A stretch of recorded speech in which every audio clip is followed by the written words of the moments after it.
Hello, good morning or good evening whenever you are watching this. I hope you are doing well. My name is Catherine, and today I am going over my February reading wrap-up.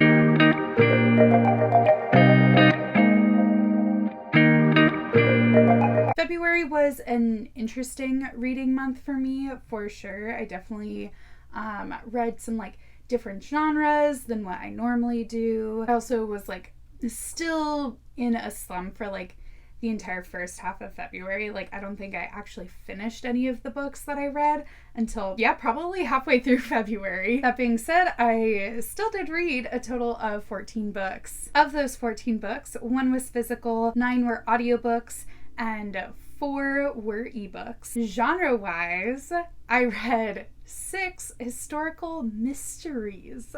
I read 2 dark romances, 2 graphic novels, 1 historical romance, 1 YA fantasy, 1 paranormal romance, and 1 mythology retelling. A wide range of books, not a lot of romances, which is weird. Let's talk about these books that I read. As always, I will be talking about them in genre order. I'll try and put timestamps down below if there's a specific genre that you want to look at. And as always, I do not give star ratings. Only thoughts and vibes. Starting off with the historical mysteries, the main reason why I read so many historical mystery was because I was reading the Lady Sherlock series by Sherry Thomas. I recently did an interview with Sherry Thomas for the release of her latest book. I will link that down below if you want to watch. I was very nervous the entire time, and you can definitely tell, but it's fine. So in February, I read the first 5 books in her series: A Study in Scarlet Women, A Conspiracy in Belgravia, The Hollow of Fear, The Art of Theft, and A Murder on Cold Street. All of these were narrated by Kate Reading, who is a fantastic narrator. I'm obsessed. She does such a great job doing different voices for different characters, especially different character POVs, which there were a lot of in these books. I'll kind of talk about these as a whole just because I feel fairly similarly about each and every one of them. At the very beginning of A Study in Scarlet Women, I was very confused. There's a lot of POVs and it switches quite frequently. The series does follow Charlotte Holmes as she helps solve different mysteries, all under the guise of being Sherlock Holmes, who she pretends is her brother. There's also a lot of different things that go into it. She kind of ruins herself because she's I don't want to be forced to marry a man, which her father was gonna force her to marry someone. So she's I'm not gonna be forced to marry a man. Instead, I'm gonna make it impossible for me to, marry a man of society. But there is a little bit of a romance with Lord Ingram, which is very complicated. But yeah, so the beginning is very confusing. Charlotte is also not in it a lot at the very beginning of the book. There would be several chapters where I would be where's Charlotte? And the chapters are very, very long. That being said, I loved it. Once you kind of get past that 50% mark of the first book, I just whipped through these books because it was really compelling. I loved all the different characters. I think that Sherry Thomas does a really wonderful job of making really fleshed out not only her main character, but all of the side characters are all kind of equal importance, which is really fun. There's a lot going on in these books. Sometimes I was able to figure out the mystery before the end. Other times I'd be beats me, no idea. And then we'd get to the mystery reveal who it was, and I'd be oh my god, how did I not see that? So yeah, that was a lot of fun, and I just overall really enjoyed the series. The other historical mystery that I read was Dead Dead Girls by Nekesa Afia. This was narrated by Shayna Small. I did for the most part enjoy her narration as well. First thing about this book, I did not really look into it. I just knew it involved a mystery during the Harlem Renaissance. I didn't know it was gonna be sapphic, which was a really fun surprise. It's not a romance, but there is of course a little bit of a romance involved. Like I said, this book does take place in 1920s Harlem, which is just a really cool atmosphere for this sort of murder mystery vibe. We follow Louise, who is a survivor of a kidnapping. Actually, when she was 18, she had gotten kidnapped and then she escaped. This takes place several years later when there are once again young black girls being murdered in Harlem. She ends up being coerced by a police detective to help solve these crimes because she's part of the community. He thinks people might be more willing to talk to her. And she, of course, is worried that these crimes are connected to her kidnapping years earlier. There were definitely certain things in this book that were predictable. Like, I did figure out who had done it less than halfway through the book. I did really enjoy the journey and figuring out the like how and the why and everything. I also really enjoyed Louise as a character, as well as her like friends, her girlfriend, and her sisters. I felt like everyone was really well fleshed out. I will say the flow of this story wasn't exactly my favorite. I felt like each chapter kind of jumped from one thing to another without like really great transitions, but I still really enjoyed the story and I'll definitely be picking up book 2. Next is the dark romances. Both of these were part of the Never After series by Emily McIntyre. Scarlet was narrated by Paul Woodson and Ella Lynch, and this is basically a Lion King sort of reimagining,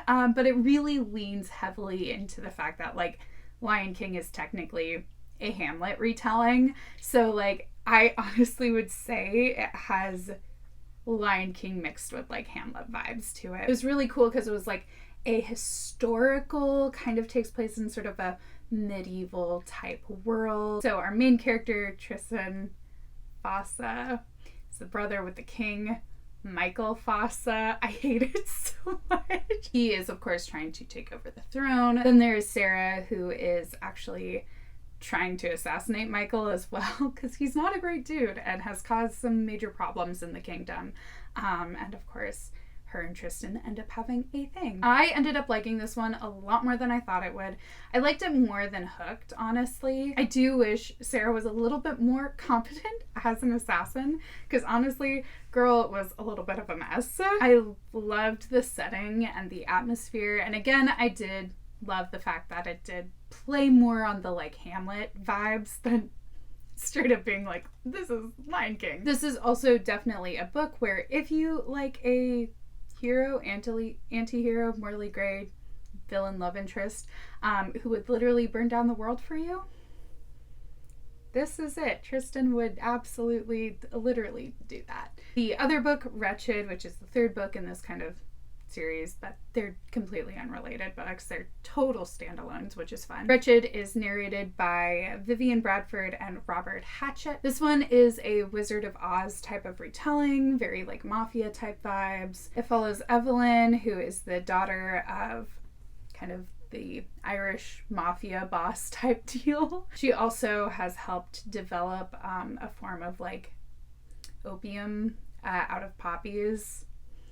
There's your Wizard of Oz reference right there. I was a little bit skeptical of this one at first because our hero is an undercover detective, part of the DEA, but things kind of resolve themselves with that by the end. This one was definitely wild from start to finish. Evelyn is definitely the most competent of all of our like female love interest type deal in these books. I like that she like took initiative and like took control of her life and didn't take any shit from anyone, and she also was like kind of a murderer, but that's besides the point. This one was also definitely the most creative in the smut, we'll say that. Moving on to graphic novels, something a lot more wholesome. First, I read The Moth Keeper by Kay O'Neill, who I just absolutely love as a graphic novel artist, creator, author vibe. I like will read anything that they put out. I did get this as an ARC from NetGalley, so thank you so much NetGalley and Random House for the ARC. As with all of Kay O'Neill's books, this one is just, it's so stunning, it's so beautiful. In the story, we follow young Anya, who has agreed to become the Moth Keeper of the Night Village. This is a very like important but lonely task, as she is by herself every single night, and her duty is to protect the moths, which like help pollinate and like keep alive this like magical tree in their village that gives them light, food, something like that. I loved the detail in the art, the fact that like it did literally look like things were glowing, which was absolutely beautiful. The story is filled with both like whimsy and melancholy, and it explores themes like duty and community, and I just think that it is something that can be enjoyed by both adults and children. The other graphic novel that I read was Jo, which is an adaptation of Little Women. It's a modernized adaptation. This is by Kathleen Gross. It basically tells the story of Little Women, but set in like a high school. Jo starts working for her like school's newspaper, and it did give the people what they want and made Jo gay, which like who's surprised by that? I really enjoyed seeing the translation from, you know, Little Women as we know it into this like modernized graphic novel form, and I did really like the art style. I had seen a couple people talk about this in their reviews on like Goodreads, and I do agree that the dialogue wasn't really the best, which is unfortunate because most of what a graphic novel has to rely on is dialogue and visuals. It wasn't bad, it just like it didn't feel supernatural, but it was still sweet and still very enjoyable. Next is historical romance, which I read Tempest by Beverly Jenkins. This is narrated by Kim Stoughton. This is the third book in the Old West series, and the sixth book of Beverly Jenkins that I read kind of in a row. Unfortunately, I kind of realized in this one, I'm like, you know what, I just don't think Beverly Jenkins' writing style is for me. I have like all of her stories and her ideas and her concepts, which the same is true for this one. This book follows Reagan Carmichael, who is very like free-spirited, very independent. She has decided that her next big adventure is she's going to be a mail order bride, which is just a fun concept. However, when she gets there, the man that she has agreed to marry turns out to be very like strict, very traditional in his like values and things. Doesn't think like women should wear pants or like I don't know, be independent thinkers. I did actually appreciate their relationship and the fact that they like learned and grew from each other, but as with all the other Beverly Jenkins books that I've read, it's still very like, it's tell not show. She loves to like just kind of explain everything, and I personally just enjoy when it's a little bit more like visual in the writing. Then for YA fantasy, I read The Stolen Heir by Holly Black. I started this book back in January when it first came out, and I got very easily distracted, and then I finally like picked it up and was like, no, I need to read this book, and when I was in it, I got in it. It's so good. This book takes place about 10 years after Queen of Nothing. This follows Ren, who grew up as a child as a changeling in the human realm, and then during kind of the course of Queen of Nothing, she is stolen back into the Court of Teeth, finds out that she's a queen, and her parents, guardians, people, I'm kind of confused on the relationship, but whatever. They have decided that like, you are going to kill Oak, who is the heir to the high throne of Elfham. She does not do that. Instead, she actually befriends Oak and kind of builds a relationship with him as much as like a 9-year-old can. And then she ends up running away and spending the next 10 years hidden in the human realm. All of this is kind of the prologue to the book, so like there's a lot of like backstory information that you get at the beginning. Now Oak has found her and is requesting her help with a task up north, basically in the Court of Teeth, that only she can really help him with, but she's unsure if she can trust this very beautiful, charming, and manipulative boy that she once had feelings for. I did absolutely love this book. I love the world of Elfham. We get a lot of like kind of the politics of the world in this one, which is a lot of fun. We also see a lot more of the magic because Ren is also one of the folk, as opposed to like in the original Cruel Prince series, Jude is a human, so like she doesn't use magic herself, really. She uses only what she's able to get. I love Holly Black's characters. I love how unreliable they are as narrators. This one is no exception. Ren is just like absolutely feral, and I absolutely love it. My only wish with this one is I wish that we like had gotten Oak's POV. I know we didn't get that in the Cruel Prince series, and I do wish that we'd also gotten Cardan's POV. But I would like this one especially, I would have loved to see Oak's POV. Next is my paranormal romance, which I read Blood Moon by Gillian Graves. It's a very cute little novella. It follows a witch who owns a bar that is for like magical creatures, and a vampire who opens a competing nightclub across the street. So they don't really get along, but also they're very attracted to each other. A lot is packed into this little novella, but it was a ton of fun. It never felt like it was too much, which is normally my complaint in novellas, is that like they just try and do too much in such a short amount of time. Pacing was good. The smut was even better. And I loved kind of the community aspect of the Witch Hazel, which is the name of the bar that the Witch Hazel owns. It's cute. Finally is the mythology retelling. I read Daughters of Sparta by Claire Haywood.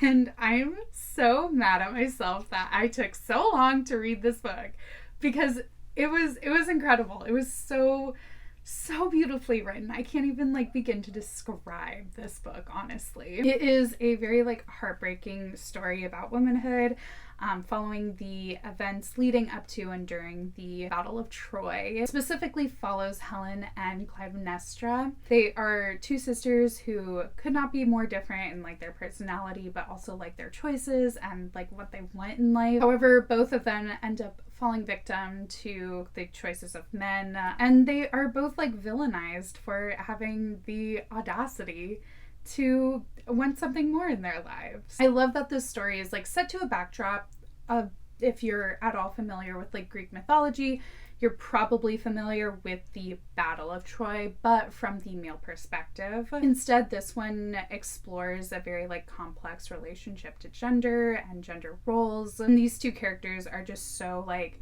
they feel so real, and there's so many times where I'll like read something in this book and it feels like almost a memoir. I will say my like only kind of like complaint would be the pacing. It did kind of drag at times, but that's just how I feel about things that feel almost nonfiction, and this one felt nonfiction. It did also make me want to fight like every single man in Greek myth, which is nothing new for me. They're all terrible. Alright, so those are all the books that I read in February. I'm already off to a really great reading month, this month of March. Let me know if you have read any of these books down below and what your thoughts and opinions are. If you like this video, go ahead and give it a thumbs up. If you want to see more videos like this, go ahead and hit subscribe. I hope you have a wonderful rest of your day, and until next time, bye!